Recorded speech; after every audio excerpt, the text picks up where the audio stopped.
mentioned Katniel kanina, but what do you think about crossover na network partnerships like Captain? Oh my gosh, I love Captain. Namimiss ko na po sila. Wala silang ayuda. Actually, I really love the collaboration. Especially nung first time po nag-crossover yung Captain.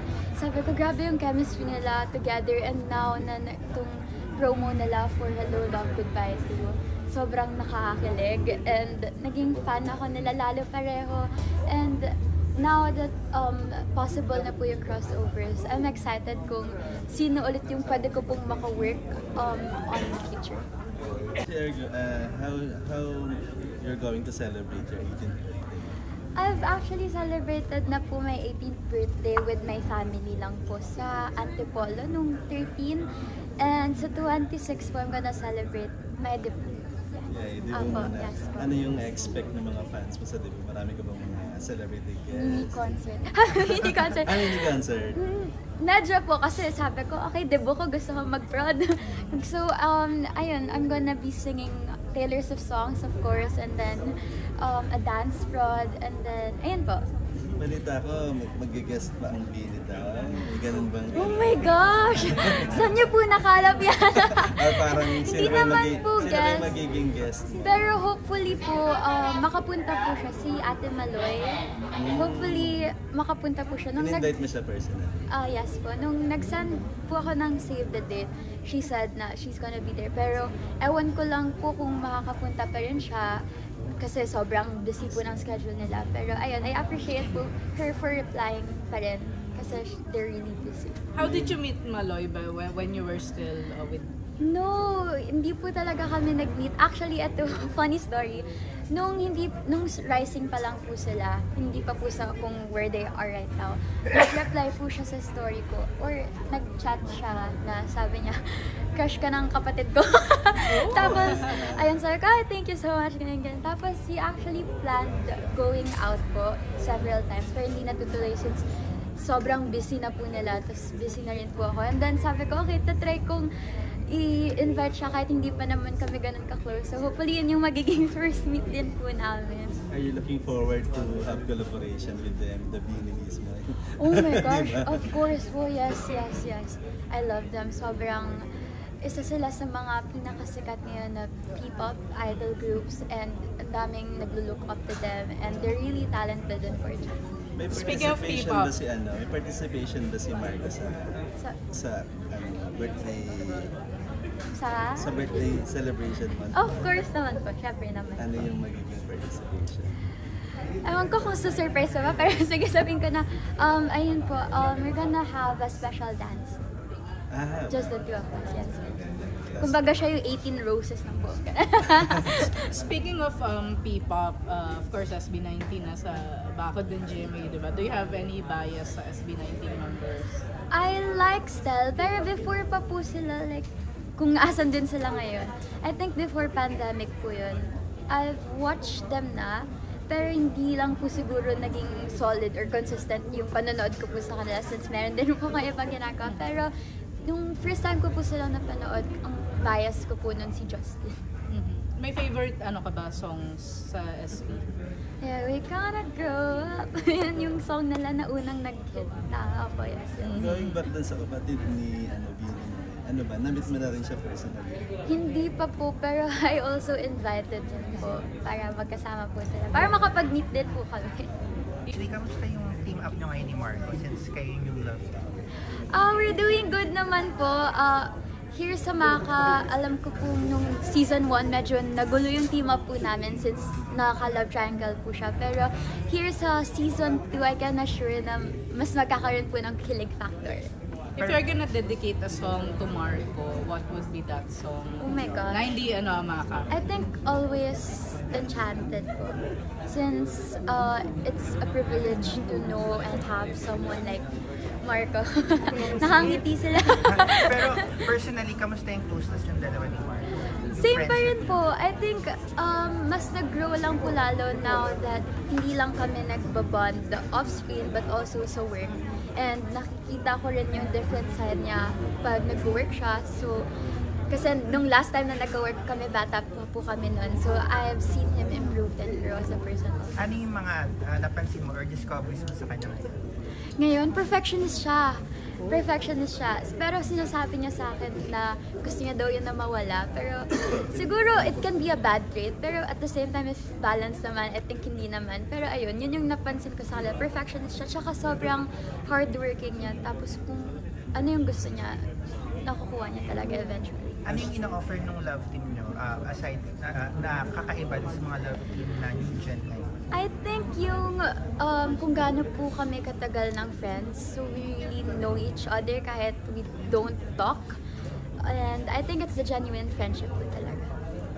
What is Ashley like when she's not doing showbiz work? Like, what are your hobbies, the things you enjoy doing, aside from watching horror and Okay. films? I enjoy playing badminton, though hindi ko po siya laging nalalaro since wala akong kalaro. Kasi yung ate ko na she's busy, pero siya po yung lagi ko kalaro. Pero I also enjoy writing songs, making songs. I like composing songs and playing my guitar and also doing karaoke. Do you have ano rin sa GMA Music? Like, have you released some recordings? Yes po, it's from Maka to song po namin siya ni Marco together and along with the cast. We have 2 songs there. Pero I also released Bitter November, an original song composed by me, of course. Original song. Pero ayun pa, I released it noong November. It was actually inspired by the breakups that happened 2023 noong November. What types of songs do you like writing?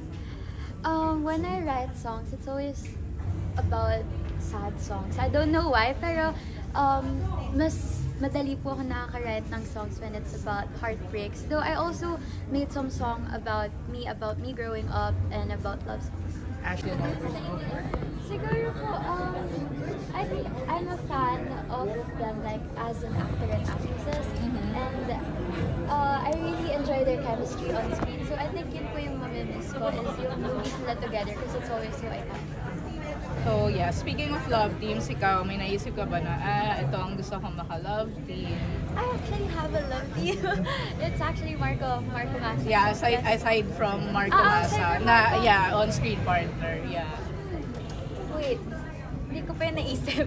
Siguro po, I think wala. I'm open naman po to partnering with other actors as well. But of course, working with Marco, super easy, always great. Kaya parang okay na ako na si Marco lang muna po as of now. Pero we're both willing naman po to work with the love triangle. Working on right now, the project? Currently po, hindi pa nagsistart, pero Maka Season 2. There's gonna be new cast, which is Josh Ford, Sean Bisagas, Elijah Alejo. And excited na po kami matuloy yung taping kasi alam ko po, February mag-air na po kami. And doon na po kami mag-film ng Caretakers, pero it's an upcoming movie this year. It's a horror film starring Miss Isa Calzado, Miss Dimples Romana, directed by Sugar Franco. So aside from career-wise, of course, nakatulong sa career mo yung Maka, ano yung takeaway mo or lesson learned mo from Maka? From Maka, from the story? From the story, the prod, everything. Okay. Yung how has Maka changed you? I think yung season 1 po kasi ng Maka, I worked with everyone the first time except for Marco Massa. So I think kapag you'll know na solid yung friendship na mabubuo nyo over time, especially when it's the right people around you. And the story-wise from Maka, I think everyone has their dark little secrets or hinanakit na hindi nila na-share normally sa ibang tao, hindi nila napapakita. And I think yun yung pinaka-highlight po ng season 1 namin. You mentioned kanina you play badminton. Do you play other sports na volleyball, like volleyball? Yes po. I actually played volleyball as a varsity nung grade 6, pero bangko lang.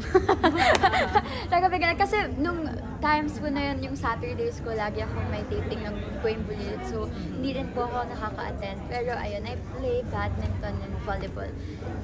Onting golf, pero hindi naman po really professional. But I try. So, subaybayan mo ba? Kasi ngayon parang ang ano ng volleyball sa Pilipinas, like sa X, diba nagka-trending, may nasubaybayan ka ang Hindi player. na po, wala na po ako masyadong sa sports entertainment. Pero yes po, nagba-badminton lang po ako ngayon as a form of exercise. Actually, are you fan din ba ng mga action movie? Ito like yung Flight? Ayun na nga po, actually, hindi po sobrang yun yung favorite genre ko. Pero at the same time, I wanna try something new rin. And I've also watched couple of action movies na po. Like Mr. and Mrs. Smith. Rom-com, comedy din kasi siya, so I enjoy comedy. And Angelina Jolie, Brad Isa rin Pitt. ba sa pinapangarap mo to have action movie? Opo, yes po. Especially nung bata po ako, gusto ko po talaga magkaroon ng action scenes. Ngayon medyo nag-iba, pero at the same time kasi yung challenge po and yung craft, mas ma-explore ko pa po kung ano yung capabilities ko. And yeah, so hopefully po, makagawa ka ng something with action. Anong mas type mo sa action na gagawin? Like, the one with parang more on physical or hands-on fight scenes or with weapons, like guns and stuff? Feeling ko mas cool yung may weapons. I think both, mix of both. I'm gonna enjoy it for sure kasi new experience po. Actually, search ko na rin kasi like ilang weeks na lang, February na. May plans ka ba for Valentine's Day? Ako po, wala. Ewan mo lang kay Mark. Hindi ko po alam. Pero if ever po, siguro I'm gonna be celebrating po with my sisters. Valentine's. Parang simple date lang. Yes, Sa po. kain sa labas. Apo. Si Marco ba, did you get to hang out now with your family? Yes po. Actually, before, since yung lolo ko po, he plays billiards and Marco plays Oh! billiards a lot. And pares po silang mahilig doon. So, same place po sila ng lolo ko. So, minsan sila lang yung naglalaro, ganyan. Pero ngayon kasi yung lolo ko po nasa ibang bansa. So, hindi na sila nakakapag- How old is your lolo? Parang bata. 70 plus. Oh. Yeah. Pero very active. Ayun. But you didn't, Billiards? learn, yeah. You play a bit. Onti lang po, pero sinukuan ko na kasi si Marco, ginagamitan niya ng mat eh. So like, ayoko na. Masakit siya sa ulo. Yeah. Thank you. Thank you. Listen tayo na lang to watch itong Flight. Okay. Hi everyone, I'm inviting you to watch Flightless for such an intense action-packed movie. Thank you. Thank you. Okay.